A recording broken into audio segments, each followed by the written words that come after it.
खबर है कि चीन कभी भी ताइवान पर हमला कर सकता है। यह आशंका किसी और ने नहीं बल्कि ताइवान के सबसे बड़े मददगार अमेरिका ने जताई और दावा किया कि चीन की सरकार ने ताइवान पर कब्जा करने की रणनीति पर काम तेज कर दिया है।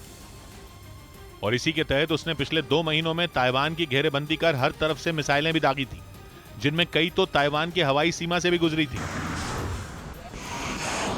इसके साथ ही पिछले दिनों उसने ताइवान को डराने के लिए उसकी समुद्री सीमा के पास बड़ी मिलिट्री ड्रिल भी की थी। और अब तो शी जिनपिंग ने ताइवान की आजादी छीनने के लिए अपनी सेना को भी वहां उतारने की धमकी दे दी।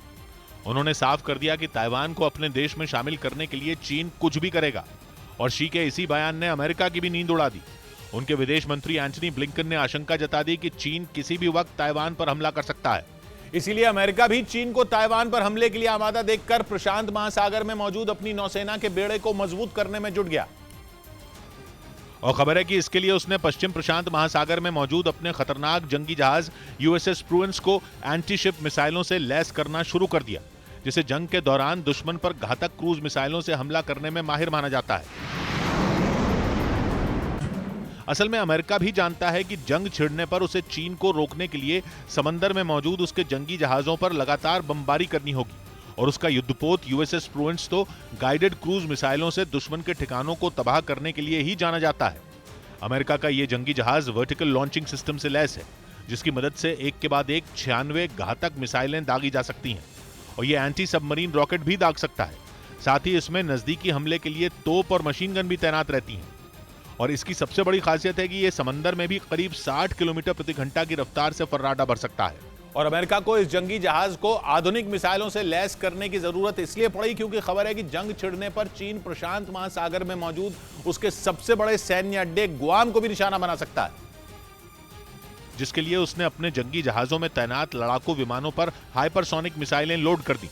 और उसने जिन हाइपरसोनिक मिसाइलों को समंदर में तैनात किया, उनकी मदद से हवा, जमीन और समंदर तीनों जगहों पर मौजूद दुश्मन को निशाना बनाया जा सकता है।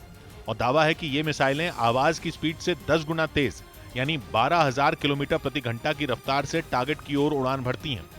साथ ही कहा जा रहा है कि इनकी रेंज करीब 3,000 किलोमीटर है, जिनकी मदद से चीन गुआम सैन्य अड्डे पर मौजूद अमेरिका के घातक हथियारों के जखीरे को आसानी से निशाना बना सकता है। आईआरसीटीसी केस में तेजस्वी यादव को कोर्ट से राहत मिल गई। सीबीआई ने अदालत से सिफारिश की थी कि तेजस्वी की जमानत खारिज कर दी जाए, लेकिन दिल्ली की राउज एवेन्यू कोर्ट ने सीबीआई की सिफारिश नहीं मानी। तेजस्वी को राहत मिलते ही आरजेडी दफ्तर में मिठाई बंटी। न्यायिक निर्णय का सम्मान, इसलिए हमने कहा सत्यमेव जयते। तेजस्वी आईआरसीटीसी घोटाले के मामले में जमानत पर हैं। उन पर सीबीआई अधिकारियों को धमकाने का भी आरोप लगा, जिस पर कोर्ट ने तेजस्वी को फटकार लगाई, लेकिन उनकी बेल नहीं कैंसिल की। दिल्ली के पास नोएडा की एक हाउसिंग सोसाइटी में एक मजदूर के बच्चे पर आवारा कुत्ते ने हमला कर दिया और इस हादसे में 7 महीने के बच्चे की अस्पताल में मौत हो गई, जिससे गुस्साए लोगों ने सड़क पर उतरकर जमकर हंगामा किया, जिसकी वजह से सड़क के दोनों तरफ लंबा जाम लग गया। हालांकि घटना की जानकारी मिलने के बाद मौके पर पुलिस पहुंच गई, जिसने प्रदर्शन कर रहे लोगों को समझाने की कोशिश की, लेकिन वो नहीं माने और लगातार आवारा कुत्तों पर एक्शन लेने की मांग करते रहे। एनसीआर में ये पहली घटना नहीं है जब कुत्तों के आतंक से लोग परेशान हैं। काफी देर चली बहस के बाद प्रशासन ने एक्शन लेने का आश्वासन दिया।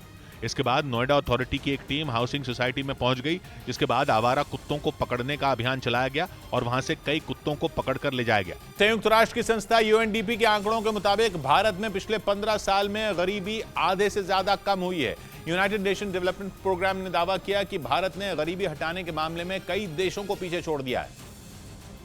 और भारत की वजह से पूरे दक्षिण एशिया में गरीबी रेखा के नीचे रह रहे लोगों की संख्या कम हुई है। यूएनडीपी के आंकड़ों के मुताबिक 2005-2006 में गरीबी 55% से ज्यादा थी, जो ताजा रिपोर्ट में घटकर 16% तक आ गई है।